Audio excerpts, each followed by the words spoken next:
Here's this week's Steam Code raffle winner. I give a Steam code for a free game away with every video I do, and all you have to do to enter is leave a comment that wouldn't violate Twitter's terms of service. Make sure you have contact info in your YouTube profile so I can reach out to you. A complete list of games to choose from is in the description below. Make sure you subscribe so you don't miss a chance to win. Now on with the show.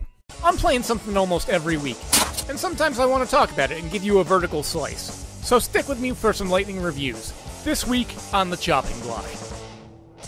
This week I've been playing Klonoa Door to Phantomile as part of the Phantasy Reverie series compilation. After last week's entirely underwhelming and infuriating dalliance with Atomic Heart, I said I needed something lighthearted and colorful to cleanse my palate. Fortunately, I have pleasant memories of playing the original Klonoa title from the PlayStation 1 and knew it would fit those prerequisites. However, I no longer have the original title due to a relatively recent shift in my mentality on collecting. I've mentioned in the past, but if I own a game in multiple formats, I'll get rid of other versions. That being said, the Phantasy Reverie series allowed me to get rid of 2 other games and make a pure profit of about $500. Yeah, the original title got stupid valuable, but I'm less compelled to play a game when I feel like I have to handle it using sommelier gloves. But for some stupid reason, Bandai Namco decided they didn't want to release a physical copy in the US, so I had to have one imported from the UK, but I digress. Anyway, Klonoa Door to Phantomile follows the main character, Klonoa, an adorable cat-like creature in Mickey Mouse shorts with gigantic ears. After a mysterious crash occurs on a nearby mountain, he goes off with his best friend to find out what caused it. Speaking of his best friend, Hupo, he manifests as a ring spirit which enables Klonoa's main gameplay mechanics.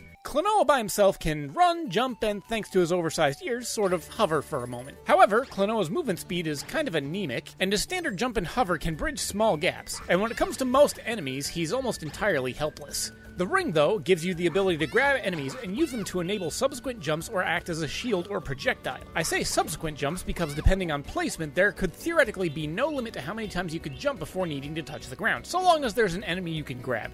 However, this isn't as powerful as you might think, because depending on the difficulty you select, the range of the ring's grabbing is either limited to barely a foot in front of you. Fortunately, these mechanics get a lot of mileage. If you recall my Pizza Tower review, I said that I prefer slower-paced platforming games, and beyond the rare occasional cheat moments, this game is almost exactly my kind of jam. The movement pace and ability to see what's coming allows you to be a little bit more planning and deliberate rather than having everything be reaction-based. This doesn't mean the game doesn't test you, though.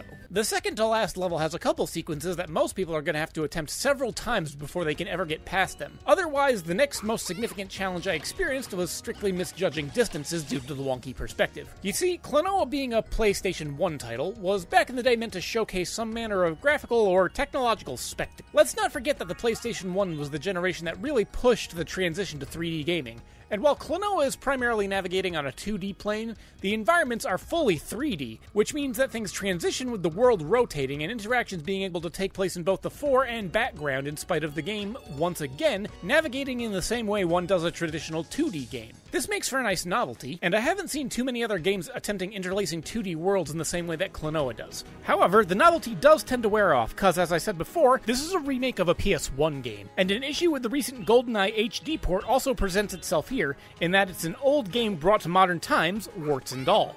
This manifests itself in, as I said, weird perspective shifts that sometimes make it harder to judge on when you need to do certain actions. Another one being the classic live system. I never personally ran out, but having that hang over my head was more of an irritation, and there are plenty of platformers that have established that it's better off to just let you try as many times as you need. Another point of annoyance is when the final levels start utilizing invulnerable enemies based around time cycles, and this comes across as arbitrarily cheap or frustrating rather than intelligent and challenging.